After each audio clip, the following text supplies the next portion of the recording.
അങ്ങനെ വീര്യം കുറഞ്ഞ മദ്യത്തിന്റെ നികുതിയുമായി ബന്ധപ്പെട്ട വലിയ പ്രതിഷേധം അത് പ്രതിപക്ഷത്തിന്റെ ഭാഗത്തുനിന്ന് ഉണ്ടാവുകയാണ്. പ്രതിപക്ഷ നേതാവ് പിണറായി വിജയൻ തന്നെ സഭയിൽ നേരിട്ട് സംസാരിക്കുകയായിരുന്നു. എന്തായാലും സ്പീക്കറും പ്രതിപക്ഷ നേതാവും തമ്മിലുള്ള ഒരു സംഭാഷണം അത് നമ്മൾ കണ്ടു. അതെ, ശക്തമായ പ്രതിഷേധം പ്രതിപക്ഷം സഭയിൽ കാഴ്ചവെക്കുകയാണ്.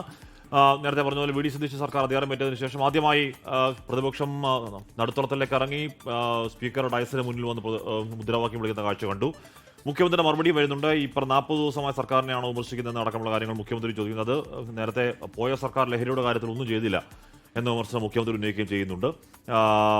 ആർ ശ്രീത്ത് വിവരങ്ങൾ വെച്ചാൽ ശ്രീത്ത് വി.എം. സുധീരൻ കൂടി ഇപ്പോൾ പറയുന്നുണ്ട്. വി.എം. സുധീരൻ നേരത്തെ തന്നെ ഒരു ധാർമ്മിക പ്രതിപക്ഷം നിൽക്കുന്ന ആളാണ്. അദ്ദേഹം പറയുന്നുണ്ട് മാനിഫെസ്റ്റോയിൽ പറയുന്നത് മദ്യവ്യാപനം കുറയ്ക്കുന്നു എന്നുള്ളതാണ്. ബജറ്റിൽ എങ്ങനെയാണ് വീര്യം കുറഞ്ഞ മദ്യത്തിൽ നികുതി കുറച്ചതെന്ന് ചോദിക്കുന്നത് പിണറായി വിജയനല്ല, വി.എം. സുധീരനാണ്. അപ്പോൾ പല കോണുകളിൽ വിമർശനം ഉണ്ടാകുന്നു. സഭയിൽ എന്തായാലും ഇന്ന് പ്രതിപക്ഷം ഈ വിഷയത്തിൽ ശക്തമായ പ്രതിഷേധമാണോ കാഴ്ചവെക്കുന്നത്? ശ്രീത്, ഇപ്പോൾ പ്രതിപക്ഷം നിയമസഭയിൽ നിന്ന് വാക്കൌട്ട് നടത്തിയിരിക്കുകയാണ്. റൂൾ 50 പ്രകാരമുള്ള നോട്ടീസിന് അവതരണാനുമതി നിഷേധിച്ചതിൽ പ്രതിഷേധിച്ചാണ് പ്രതിപക്ഷം ഇറങ്ങിപ്പോയിരിക്കുന്നത്. എന്നാൽ സാങ്കേതിക കാരണങ്ങൾ ചൂണ്ടിക്കാണിച്ചാണ് സ്പീക്കർ തിരുവഞ്ചൂർ രാധാകൃഷ്ണൻ റൂൾ 50 പ്രകാരം കെ.എൻ. ബാലഗോപാൽ നൽകിയ നോട്ടീസ് നിരാകരിച്ചത്. നിയമസഭയിൽ ബജറ്റ് ചർച്ച നടക്കുകയാണ്. ഇന്നും നാളെയും ആയി നടക്കുന്ന ചർച്ചയ്ക്ക് മുഖ്യമന്ത്രി മറുപടി പറയും. ഈ ചർച്ചയിൽ ഈ മദ്യത്തിന് നികുതി കുറച്ചുമായി ബന്ധപ്പെട്ട കാര്യങ്ങൾ ആവോളം ഉന്നയിക്കാൻ പ്രതിപക്ഷത്തിന് അവസരമുണ്ട്. അപ്പോൾ ചർച്ചയ്ക്ക് അവസരമുണ്ടെന്നിരിക്കെ ഇപ്പോൾ ഇത്തരമൊരു നോട്ടീസ് നൽകുന്നത് പരിഗണിക്കാനാവില്ല എന്ന നിലപാടാണ് സ്പീക്കർ സ്വീകരിച്ചത്. സ്പീക്കറുടെ നിലപാടിനോടുള്ള എതിർപ്പ് പ്രകടിപ്പിച്ചുകൊണ്ടാണ് പ്രതിപക്ഷങ്ങൾ നടുത്തളത്തിലിറങ്ങി പ്രതിഷേധിച്ചത്. മുദ്രാവാക്യമടികളുമായി ഏതാണ്ട് 15 മിനിറ്റോളം സഭയുടെ നടുത്തളത്തിൽ പ്രതിപക്ഷങ്ങൾ നിലയുറപ്പിച്ചിരുന്നു. എന്നാൽ പിന്നീട് പ്രതിപക്ഷ നേതാവ് പിണറായി വിജയൻ എഴുന്നേറ്റ് സംസാരിക്കുകയായിരുന്നു.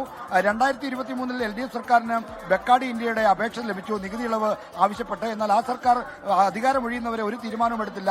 UDF സർക്കാരിന് അപേക്ഷ കൊടുത്ത ദിവസങ്ങൾക്കുള്ളിൽ തന്നെ അനുകൂലമായ തീരുമാനം വന്നിരിക്കുന്നു എന്നാണ് പ്രതിപക്ഷ നേതാവ് പിണറായി വിജയൻ ചൂണ്ടിക്കാണിച്ചത്. നേരത്തെ ഒരു കമ്പനിക്ക് വേണ്ടിയാണ് ഈ നികുതി ഇളവ് പ്രഖ്യാപിച്ചതെന്ന കാര്യം തുടക്കത്തിൽ തന്നെ പിണറായി വിജയൻ ആരോപിച്ചിരുന്നു. എന്തായാലും ഇതുമായി ബന്ധപ്പെട്ട ശക്തമായ പ്രതിഷേധമാണ് പ്രതിപക്ഷ സഭയിൽ രേഖപ്പെടുത്തിയത്. റൂൾ 50 പ്രകാരമുള്ള അടിയന്തര പ്രമേയ നോട്ടീസ് പരിഗണിക്കാത്തതിൽ പ്രതിഷേധിച്ചാണ് പ്രതിപക്ഷം ഇപ്പോൾ സഭയിൽ നിന്ന് വാക്കൌട്ട് നടത്തിയിരിക്കുന്നത്.